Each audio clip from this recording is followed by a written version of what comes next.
Assalamualaikum warahmatullahi wabarakatuh. Anda bersama acara Kongko bareng Gus Dur dari KBR 68H Jakarta.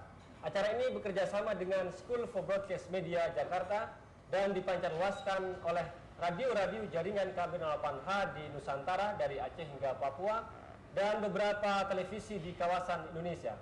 Saudara, saya Muhammad Guntur Ramli akan menemani Anda berbincang-bincang dengan Kiai Haji Abdurrahman Wahid Gus Dur yang saat ini sudah ada di kedai Tempo bersama kita. Kita sapa dulu Gus Dur. Assalamualaikum Gus Dur. Waalaikumsalam. Apa kabar Gus Dur? Baik-baik aja Gus Dur ya. Ya saudara, seperti biasa acara ini akan dimulai dengan pembacaan petikan dari kitab Al-Hikam yang akan disampaikan oleh Pak Wahid Marianto atau Pak Acun. Silakan Pak Acun. Bismillahirrahmanirrahim. Min tamamin ni'mati alaik ayyarzuqaka ma yakfik wa yamna'aka ma yutghik. Separuh dari kesempurnaan nikmat yang Allah berikan padamu, hendaknya rizki yang diberikan oleh Allah Subhanahu wa taala itu engkau merasa berkecukupan, dan Allah tidak memberinya sesuatu yang akan mencelakakanmu. Ini termasuk salah satu daripada nikmat itu adalah qanaah atau menerima apa yang diberikan atau nerimo ning pandung. Mohon penjelasan. Sebetulnya dalam kalimat tersebut itu dibicarakan tentang dua hal yang sangat penting, yaitu bahwa manusia harus pandai mengukur, jangan punya kemauan itu berlebih-lebih, ya secukupnya aja. Sak matio katanya orang Jawa. Nah di situ apapun rezeki yang diberikan Tuhan itu kita terima dengan baik. Kalau masih dianggap kurang, ya nanti minta lagi, gitu loh. Jadi jangan terus marah atau tidak terima terhadap apa yang diberikan. Ini esensi daripada tasawuf itu di dalam nerimo ing pandum itu, menerima apa yang sudah dibagikan. Biasa saja. Terima kasih. Ya, terima kasih Gus Dur. Ya saudara, kali ini kita akan mencoba membincangkan sebuah tema tentang kekerasan yang kembali terjadi terhadap jamaah Ahmadiyah di Indonesia.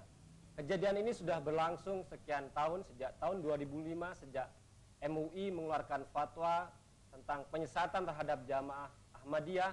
Rentetan peristiwa kekerasan pun terjadi di mana-mana, termasuk yang di Parung dan juga yang di Tasikmalaya dan juga di NTB. Dan pada tanggal 19 Juni kemarin telah terjadi kekerasan terhadap jamaah Ahmadiyah di Tasikmalaya, dan kita akan mencoba mengulas tentang tema ini.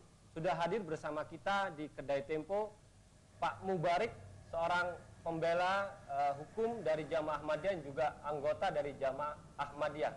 Saya sapa dulu. Assalamualaikum Pak Mubarik. Waalaikumsalam warahmatullahi wabarakatuh, Mas Guntur. Gimana kabar Mas Mubarik? Sehat-sehat saja nih? Mubariknya alhamdulillah sehat-sehat aja Ya, nih. Cuma ini yang Ahmadiyahnya Gus masih terus diserang. Ya Gus, Mas Mubarik bisa memberikan pengantar kepada kita kejadian yang terjadi di Tasikmalaya tanggal 19 Juni kemarin, Mas Mubarik, silakan. Ya, sebelum saya ke sana, laporan juga kepada Gus Dur dan saudara-saudara sekalian di sini bahwa ternyata dalam laporan pemerintah kita ke ICERT, Gus, ke International Convention on the Elimination of All Forms of Racial Discrimination, Ahmadiyah di paragraf 114 laporan tersebut dilaporkan oleh pemerintah kita ke Konvensi Jenewa itu sebagai organisasi rasialis. Jadi kami sudah protes resmi dari Jemaat Ahmadiyah ke sana dan diterima dengan baik oleh Ibu Wiwik, Direktur Human Rights and Humanitarian Affairs di Deplu, dan kita dilibatkan, bahkan ditawarkan untuk menjadi tim delegasi resmi RI ke Jenewa untuk menjelaskan kasus Ahmadiyah tersebut.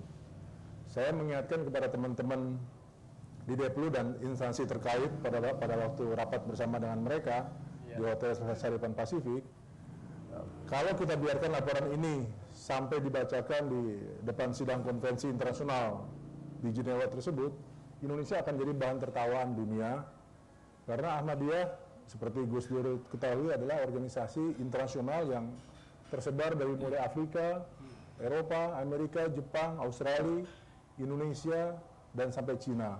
Jadi memang tidak rasialis, terdiri dari berbagai macam bangsa. Di Indonesia, Ahmadiyah masuk dari tahun 25, anggotanya adalah mulai dari Sabang sampai Merauke. Jadi ada yang Padang, Manado, dan lain sebagainya. Protes kita ini diterima dengan sangat baik sekali oleh teman-teman, dan kita malah diberikan kebebasan untuk menyusun adendum. Jadi laporan tersebut, adendum hanya satu-satunya dibuat oleh pemerintah Indonesia, adalah adendum mengenai paragraf 114 yang menjelaskan, mengklarifikasi mengenai Ahmadiyah di situ, Gus. Mohon doanya dari Gus Dur dan teman-teman sekalian. Kemudian ada berita yang menyedihkan yang tadi telah disebut oleh Mas Guntur di awal siaran kita tadi. Kita mungkin kasih judul teror kepada jemaat Ahmadiyah di Tasikmalaya. Ternyata teror ini tidak berhenti sampai sekarang, dan pelaku-pelakunya masih itu juga.